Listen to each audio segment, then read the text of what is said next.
Brr, it's really cold on this planet. No, I'm not doing that. But I tried. I do think Kallus needs a hug though. Kallus needs all of the hugs. I feel bad for him. I do too. I never thought I'd feel bad for Kallus, but shit, man.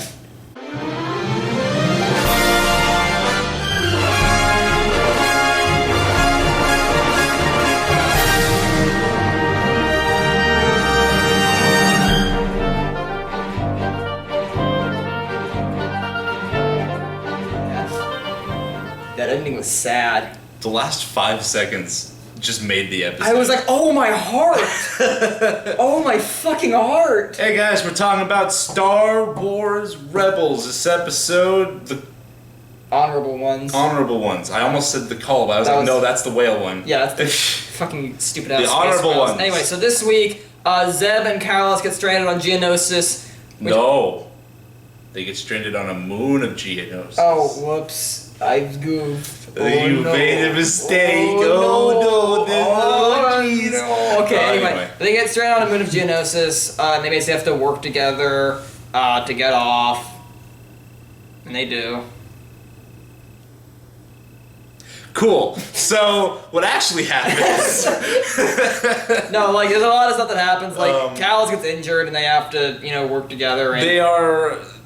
Well, the episode starts, the rebels are going to an abandoned base, building base. Turns out it's a trap! Which, before we get to the trap, the base that they're going to is where they're building the Death Star. Is it? Yeah. I didn't catch on to that. Yeah, no, that's the Death Star's I guess building site. I guess that makes sense, because it's by Geonosis. Yeah, because they're building it outside Geonosis. Alright. They wipe out, and there's no life on Geonosis because the Empire has wiped it out to keep the Death Star a secret. Yeah. But it's a trap. Don't know how, but It's a trap. we're gonna learn eventually. It's a trap. Which that's the massacre of Geonosis has been brought up in other things Has also. it? Okay. Yeah, in the comics and such. But yeah, now we can get to It's a Trap. It's a trap. And Kallus has set a trap. Yeah. Zeb takes an escape pod. And Kallus hops in with him. And they crash on the moon. Crash on a moon. And then Kallus. It's really cold there. Kallus is It's all like icy. injured, and they're like, "Oh, you can't do this without me. We gotta work together because there's weird like bird monsters everywhere." And Weird lizard birds. yeah, and Kallus has like a Lasat weapon. That has he always had that? Yeah. That was his introduction. Was he had the same weapon Zeb had. Huh. Their first fight, they were going at it with the same weapons. I didn't watch much of season 1. Not gonna lie. I watched like a lot of it, but like I don't remember season 1. That's the whole reason Zeb has an issue with Kallus is because Kallus helped wipe out his people and took the I think weapon. I think I didn't know that. Never mind. What am I talking about? Yeah, their first fight, they go at it. I don't know. But the point is, they have a heart-to-heart about where Kallus got the weapon from. They bond. And Kallus kind of softens up a little bit, helps Zeb out of some scrapes, and then the rebels come for Zeb, and they're like, "Oh, happy, Jojo, you're back. We miss you so much, bud." And then Kallus goes back to the Empire, and it's all like cold and dark, and it's all sad and stuff. Nobody gives a fuck about Kallus anymore. No, nobody. Oh my god. So, yeah. This is a really good episode. It was a great episode. Like, the fucking ending is what, like, cinched it for me. Yeah, the ending, because, like, I'll just go ahead and do my one con right now. Basically, it was a little predictable. Yeah, I thought it was short. Well, they're all short. I know, but it felt like it should have been longer. Yeah. Because this is a thing with Rebels.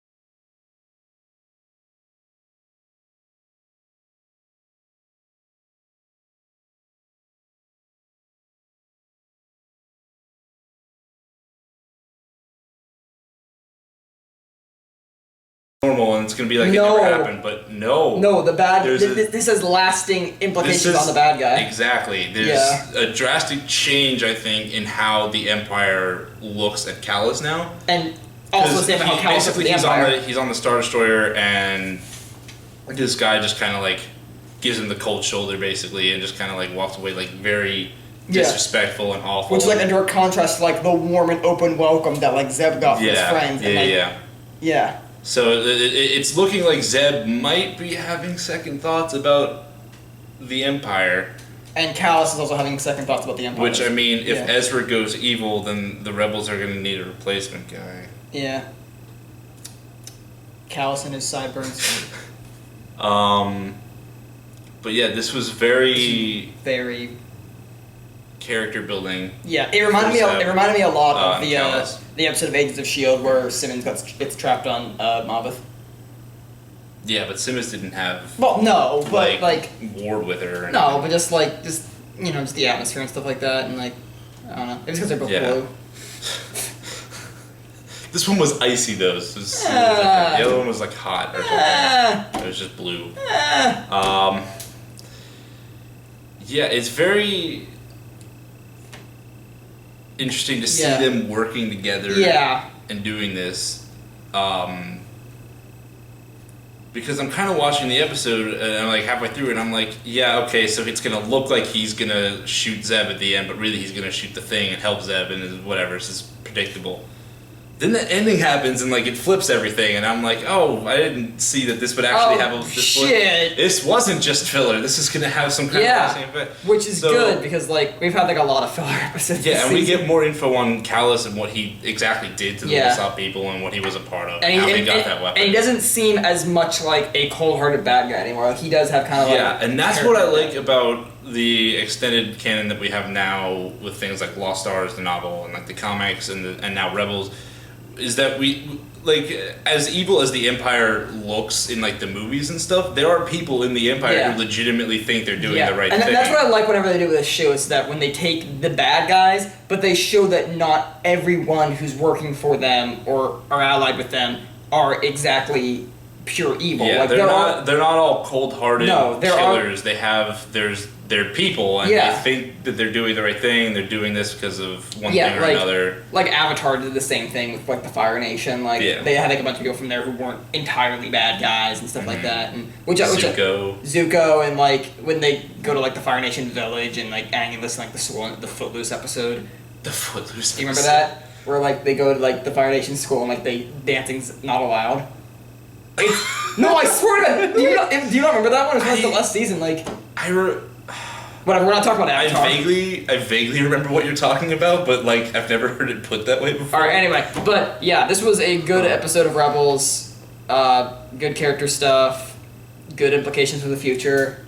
Next time. Do you have any other major cons? No. Yeah, my one big con is just it was a little predictable, but next time. Yoda. Yeah, Yoda showed up in that episode. Inquisitor's coming back. Yoda. Hopefully Maul Snow Plagueis. Yoda. Fucking Yoda!